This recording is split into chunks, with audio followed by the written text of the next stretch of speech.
views, URL, dan template. Oke, baik teman-teman semuanya, kita lanjutkan kembali ya. Untuk yang pertama ini kita akan mulai belajar tentang views.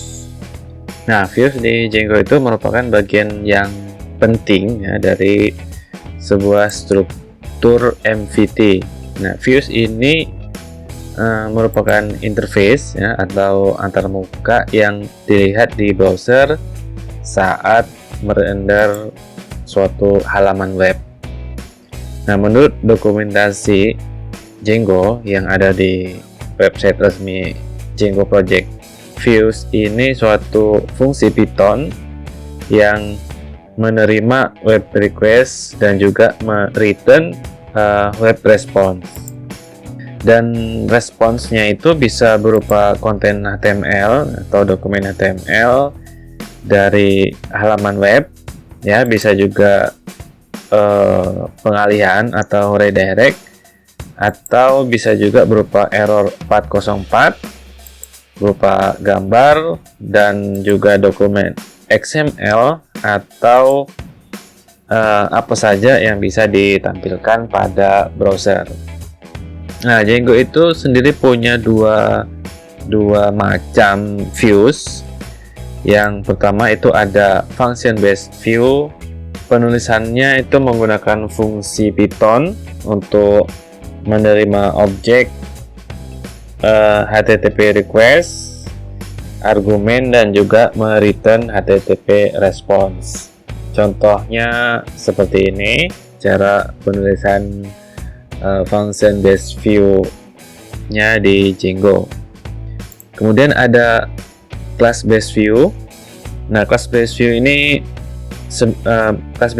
itu adalah alternatif ya untuk mengimplementasikan tampilan sebagai objek Python. Dan class based view ini bukanlah pengganti dari function based view, tapi merupakan sebuah alternatif.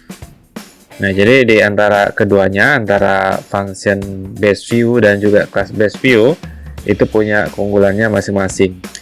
Nah, kita bisa menggunakan secara bersamaan, dan contohnya seperti ini. Biasanya kalau yang class based view itu penulisan kodenya itu lebih simpel dibandingkan dengan yang function based view. Oke, baik teman-teman semua, kita sekarang mau coba membuat satu project sederhana, dan kita akan coba nanti menggunakan function based view dan juga menggunakan class based view. Oke teman-teman semua, sekarang kita mau membuat project sederhana. Nah, di sini saya sudah persiapkan satu virtual environment. Kalau teman-teman belum membuatnya, silahkan buat dulu ya. Dan ini saya mau aktifkan dulu virtual environment-nya.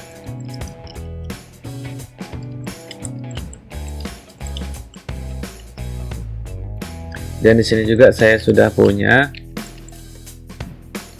Django versi 3.1.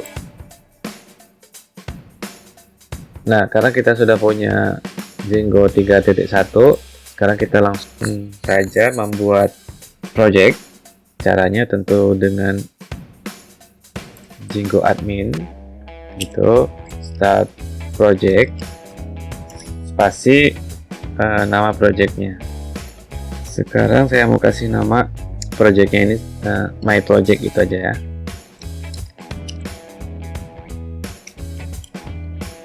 Oke, kita lihat di sini kan sudah ada directory baru. Sekarang masuk ke directory my project.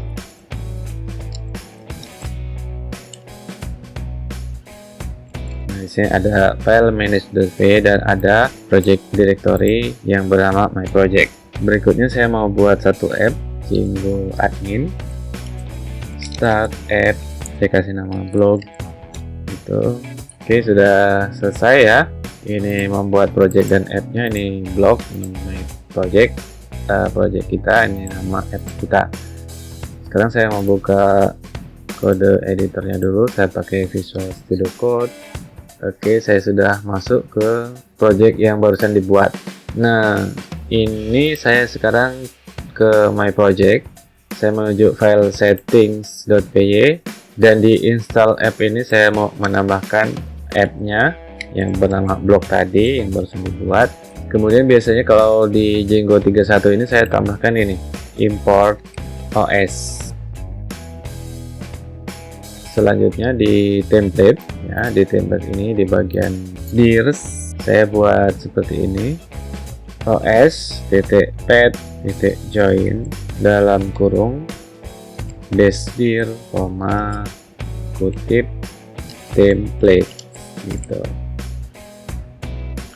Untuk database-nya ini biarkan saja default pakai SQLite 3. Language code itu bisa teman-teman ubah, bisa disesuaikan dengan yang dibutuhkan. Untuk ini saya biarkan saja seperti itu. Nah, sekarang kita menuju ke app yang bernama blog, kemudian ke file views.py. Kita mau membuat views, kita mau membuat function base view. Ini contoh sederhananya seperti ini. Di sini kan sudah ada Django shortcut import render, kemudian saya tambahkan sini from Django template import loader, lalu saya tambahkan lagi from Django http import http response gitu. Nah, sekarang saya membuat functionnya. Sini ada def, misalkan index dalam kurung request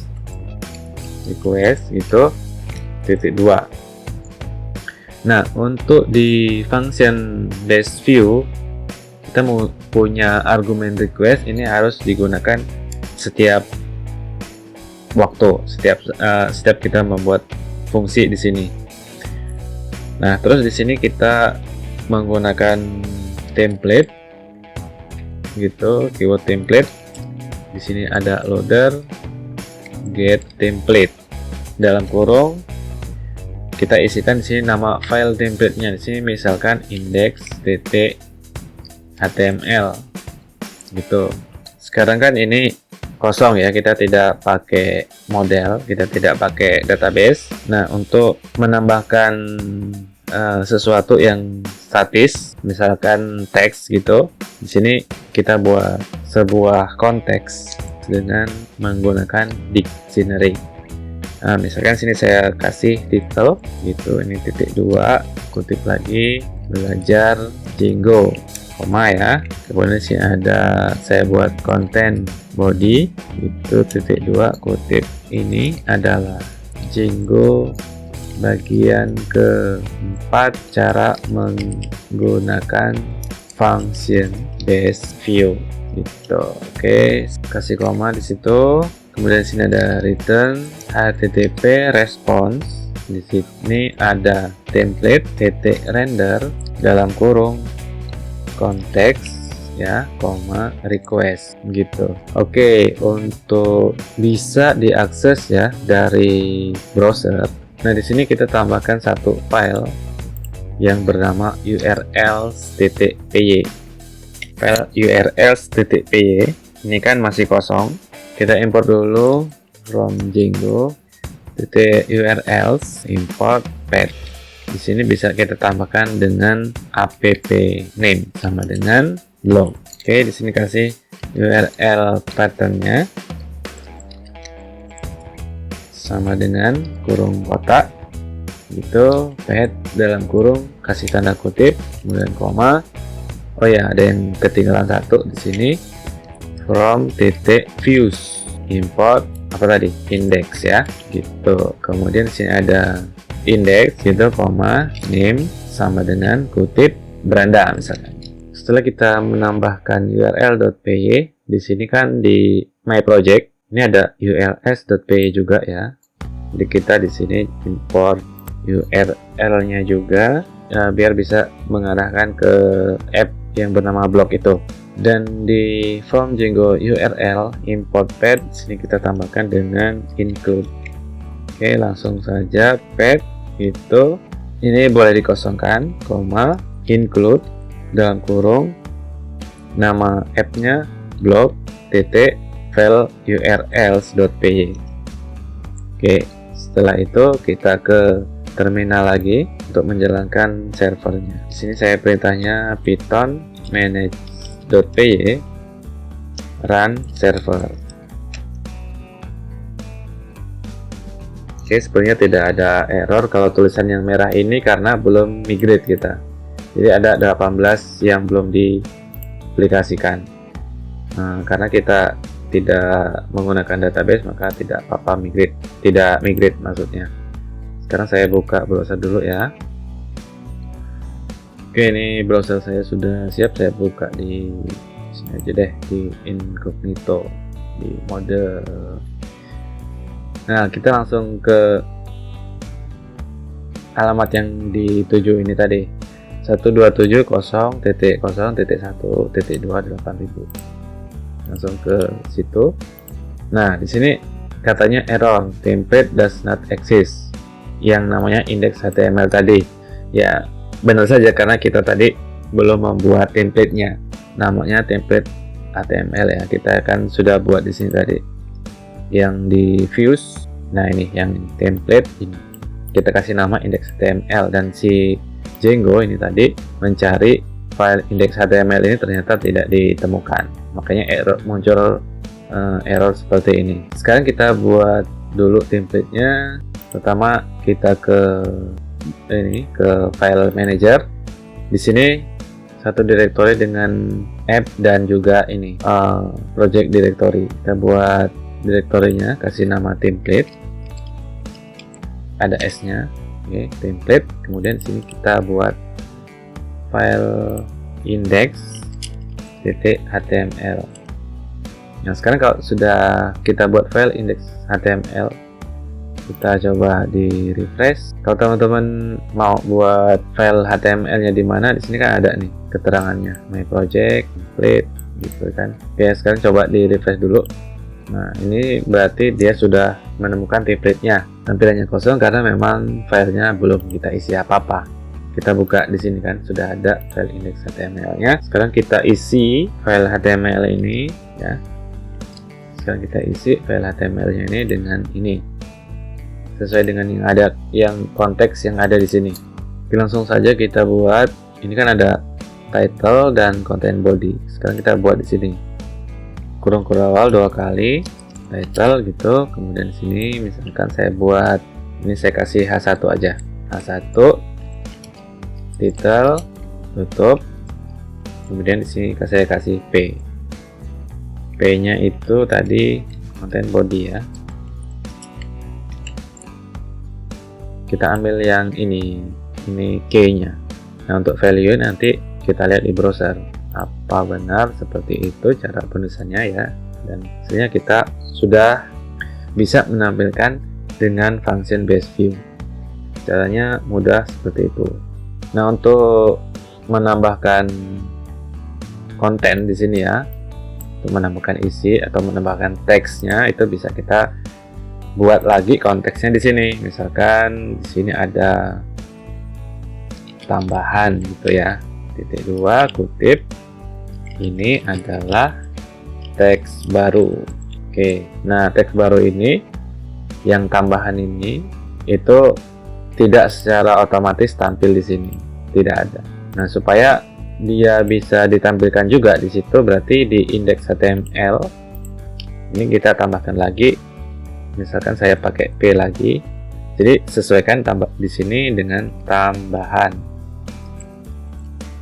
sesuaikan dengan yang ini tadi, yang di sebelah kiri, key-nya.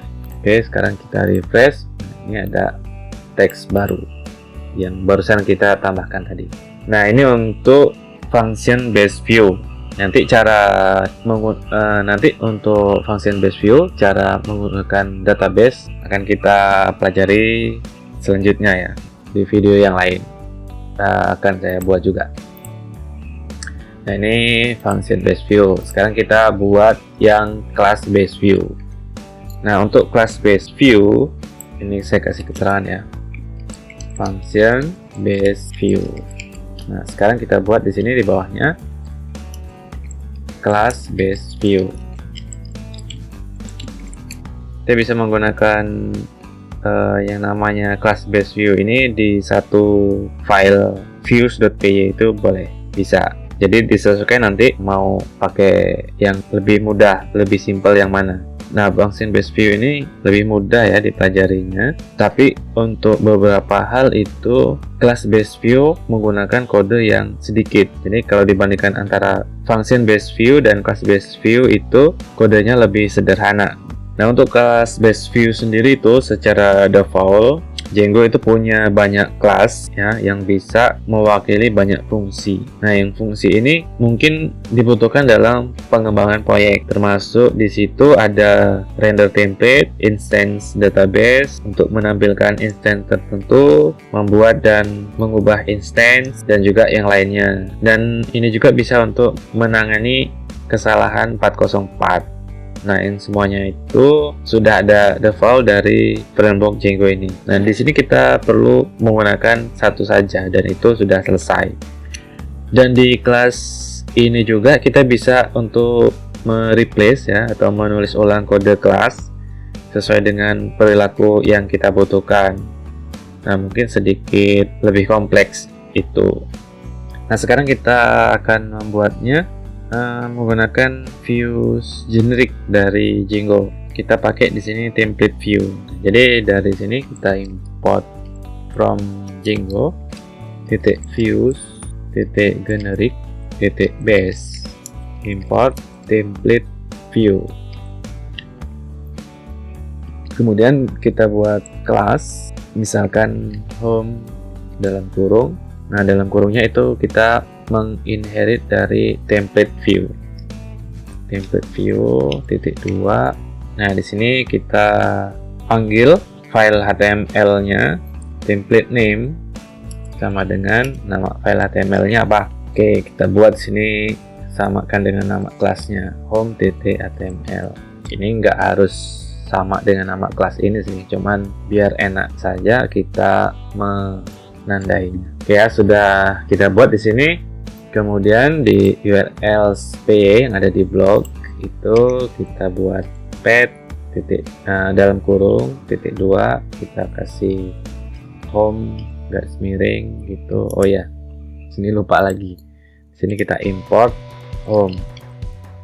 Nah, kemudian di sini ada home gitu titik. Nah, di sini kan bedanya dengan yang function tadi. Kalau function itu cukup dengan index gitu, koma gitu ya. Nah, di sini kita ada tambahan lagi di sini titik s view dalam kurung. Kemudian kita bisa kasih nama di sini name sama dengan home. Oke, untuk yang name itu nanti kita bahas di pembahasan khusus tentang URL. Ya, ini bedanya ya di sini. Ini kita pakai sview untuk yang class base. Jadi kalau kita melihat dari file urls.py itu kita bisa langsung membedakan. Kalau yang ini berarti yaitu function base view. Nah, kalau yang di sini ada sview-nya, ini berarti dia itu adalah class base view. Filenya, oke, kita biarkan kosong dulu ya filenya. Kita lihat di sini. Kita menuju ke home. Nah, sama seperti yang tadi ya, template does not exist karena memang templatenya belum dibuat, dia mencarinya di sini nih. Jadi kita buat sama ya, satu directory di dalam directory template. Karena kan kita sudah tentukan tadi directory-nya di sini. Namanya template. Oke, sekarang kita ke directory template, membuat file HTML-nya. Apa tadi namanya? home.html. Gitu ya. Ini sudah ada file HTML-nya. Ini ya, title-nya dokumen. Karena di sini ada dokumen title-nya. Nah, ini kan kosong. Kita di sini tambahkan konteksnya. Nah, untuk menambahkan isinya ya, isi dari dokumen HTML itu bisa kita tulis langsung di file HTML-nya, atau kita juga bisa tulis di dalam kelas ini, kelas home.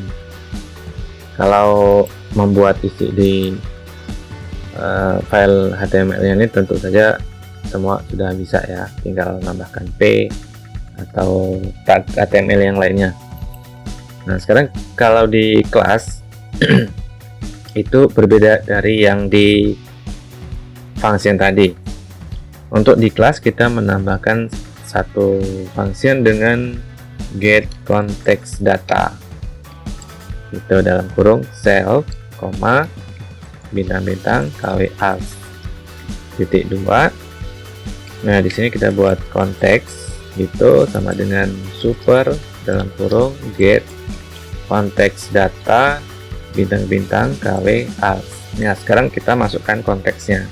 Konteks kurung kotak gitu. Di sini kita kasih nama apa konteksnya, misalkan judul. Oke, sama dengan di sini di judul ini kita bisa pakai database, berarti kita langsung panggil database-nya, atau kita bisa pakai teks seperti yang ada di atas. Karena di sini tidak menggunakan database dulu kita, jadi saya menggunakan teks. Misalkan di sini saya tulis sama seperti yang di atas, belajar class base gitu ya, kemudian return context. Oh, ini ada kurang T. Nah, seperti itu. Oke, untuk memanggil di file HTML-nya ini sama seperti yang di function tadi, yang di index HTML tadi, tinggal kita pakai kurung kurawal 2 kali. Di sini nama konteksnya judul, seperti itu. Oke, disimpan dulu. Ini sudah kita buat. Nah, di title ini kan kita masukkan di title ya, masukkan di title. Ini titlenya masih yang lama tadi, dokumen. Nah, sekarang coba di refresh, titlenya sudah ganti belajar class base, seperti yang kita buat di views-nya, belajar class base.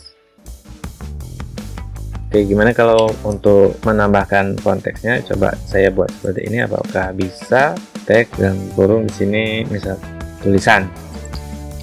Oke, seperti itu. Tulisan sama dengan P aja deh ini. Seperti itu ya. Sekarang ke file HTML. Di sini saya buat satu aja deh biar gede. Kurung kurawal 2 kali, tulisan gitu.